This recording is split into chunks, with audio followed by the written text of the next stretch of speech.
இந்தா, இனிமே உனக்கு எந்த காலும் வராது. நானும் என் செல்போன் ஆஃப் பண்ணிடுறேன்.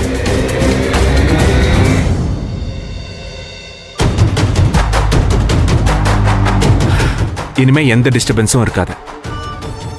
இப்ப சொல்ல ஆனந்தி, உன் மனசுல என்னை பத்தி ஜென்யூனா என்ன நினைக்கிற அத சொல்லு.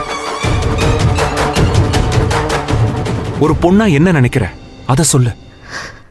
சார், நீங்க எந்த அர்த்தத்துல இந்த கேள்வியை கேட்டிருந்தாலும் சரி, என் பதில் ஒண்ணுதே சார். கிராமத்துல இருக்கிற என் குடும்பத்தை காப்பாத்தணும்னு வந்த எனக்கு இங்க பல சொந்தம் கிடைச்சிருக்குது. அதுல எனக்கு ரொம்ப முக்கியமான சொந்தம் நீங்கதே. உங்களை அப்படிதான் பாக்குறேன். No Anandhi, no. சி, இங்க எல்லாரும் சொந்தம் பந்தம் அந்த மாதிரி நான் கேட்கல. உன்னை நான் மத்தவங்கள பத்தி எல்லாம் கேட்கல. என்ன பத்தி மட்டும் கேட்கிறேன். என்ன பத்தி மட்டும் சொல்லு. இப்போ உதாரணத்துக்கு என்ன சொந்தம்னு சொல்றல்ல, இந்த சொந்தம் உன் வாழ்க்கை முழுக்க ஒரு நெருங்கிய உறவா உன் கூடயே வரணும்னு நீ ஆசைப்படுறியா? சார், நீங்கன்னு இல்ல சார், எல்லாரும் என் வாழ்க்கை முழுக்க என் கூட இருக்கணும்னு ஆசைப்படுறேன். ஆனந்தி, நீ என்ன மத்தவங்கள மாதிரி பாக்குறது தான் பிரச்சனையே. உன் ஹாஸ்டல் ஃப்ரெண்ட்ஸ், கார்மெண்ட்ஸ் ஃப்ரெண்ட்ஸ் மாதிரி கூட்டத்துல ஒருத்தனா நான் உனக்கு தெரியறேன் பாரு. அதான் என் ப்ராப்ளமே. Anandhi, something special Anandhi. You are very special to me. வில்லேஜ்ல உன்னை நான் ஃபர்ஸ்ட் டைம் பார்த்ததுல இருந்து இப்ப வரைக்கும் எப்போ நீ எனக்கு ஸ்பெஷல் ஆனந்தி. நீ மட்டும்தான் எனக்கு ஸ்பெஷல். உன்னை தினமும் பார்க்கணும், உன் கூட பேசணுங்கிறதுக்காக தான் இந்த கம்பெனில நான் எம்டியா ஜாயின் பண்றதுக்கே ஒத்துக்கிட்டேன். உன்னை தினமும் பார்த்த உடனே நான் ரொம்ப சந்தோஷமா ஃபீல் பண்ணேன். ஆனா நீ என்ன வேலை பார்க்கற, அங்க நீ என்னவா இருக்கேங்கிறத நான் செக் பண்ணவே இல்லை ஆனந்தி. இல்லைன்னா எப்போ உன்னை டெய்லர் ஆக்கியிருப்பேன். ஐயோ சார், நான் என்ன வேலை செஞ்சாலும் அதை நான் விருப்பப்பட்டதே செஞ்சேன். அதுக்கு தானே சார் சம்பளம் கொடுக்கறிய? ஐயோ ஆனந்தி, நீ சாதாரண ஸ்டாஃப் இல்ல. முதல்ல அதை புரிஞ்சுக்கோ. நீ எங்க வீட்டுக்கு வந்து சமையல் பண்ணது, எனக்கு ஆக்சிடென்ட் ஆனப்போ என் கூடவே இருந்து ஹெல்ப் பண்ணது, இதெல்லாம் என் மனசுல ரொம்ப ஆழமா பதிஞ்சிருக்கு ஆனந்தி. நீ ஒன்னும் சாதாரண ஸ்டாஃப் இல்ல, என் குடும்பத்துல ஒருத்தி. நானும் அததே சார் சொல்றேன். ஆனா ஆனந்தி, நான் சொல்றது வேற, நீ சொல்றது வேற.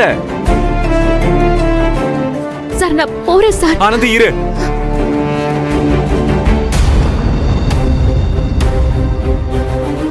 ஆனந்தி, இதுக்கு மேலேயும் நான் சுத்தி வளைச்சு பேச விரும்பல. நான் நேராவே சொல்றேன்.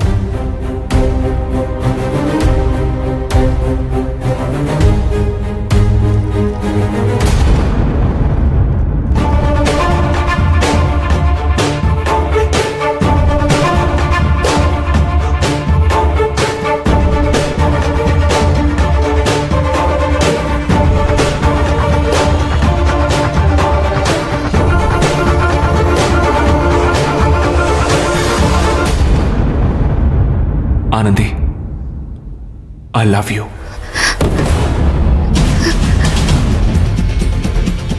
நான் உன்னை கல்யாணம் பண்ணிக்கணும்னு ஆசைப்படுறேன்.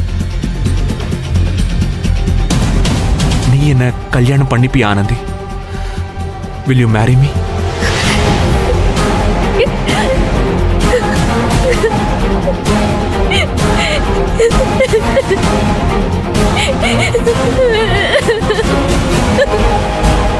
ஆனந்தி, என்னாச்சு? ஏன் அழற? ஐயோ சார், புரிஞ்சுக்கோங்க. நீங்க கோபுரத்துல இருக்கீங்க, நான் குப்பமேட்ல இருக்கிறேன். கம் ஆன் ஆனந்தி, லவ்ல என்ன கோபுரம் குப்பமேடுன்னு? எனக்கு உன்னை பிடிச்சிருக்கு. என் லைஃப் முழுக்க உன் கூட வாழணும்னு ஆசைப்படுறேன். நீ என் கூட வாழ ஆசைப்படுறியா? அத சொல்லு. என்ன ஆனந்தி, இப்படி தலையசைச்சா அதுக்கு என்ன அர்த்தம்? நான் எந்த காலத்திலயும் உங்ககிட்ட அந்த மாதிரி நினைப்புல பழகல சார். இப்படி ஒரு சூழ்நிலை வரும்னு ஒரு நாள் நான் எதிர்பார்த்ததில்லை சார். ஏன் ஆனந்தி, ஏன் எதிர்பார்க்கல? எதிர்பார்த்தா என்ன தப்பு? இங்க பாரு ஆனந்தி, இவ்வளவு நாள் நீ எப்படி இருந்தியோ அது எனக்கு தெரியாது. ஆனா நான் உன்னை என் லைஃப் பார்ட்னரா தான் நினைச்சேன். இப்ப நான் தான் சொல்லிட்டேன்ல, இப்ப நீ சொல்லு. என்னை ஏத்துக்க உனக்கு சம்மதமா? சொல்ல ஆனந்தி. இல்ல சார், என்னால எந்த காலத்திலயும் உங்களை ஏத்துக்க முடியாது சார். நான் என்னன்னைக்கு உங்களுக்கு நன்றி கடன் பட்ட ஒருத்தி அதை இருக்கணும்னு நினைச்சேனே தவிர ஒரு மனைவியா உங்க வாழ்க்கையை பாக்குறதுக்கு நான் ஆசைப்பட்டது இல்ல சார். ஏன் ஆனந்தி, ஏன்? ஏன்னா நான் உங்களை தெய்வமா பாக்குறேன் சார். நீங்க உங்களுக்காக என் உயிரை கேட்டாலும் நான் கொடுப்பேன். நான் அதுக்கு கடமைப்பட்டிருக்கிறேன்.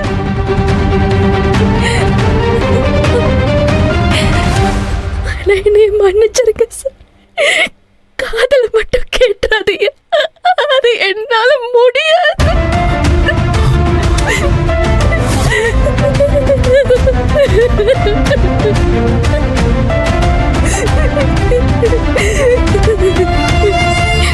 என் மனசு என்கிட்ட இல்ல சார், அது அன்பு கிட்டதே இருக்குது.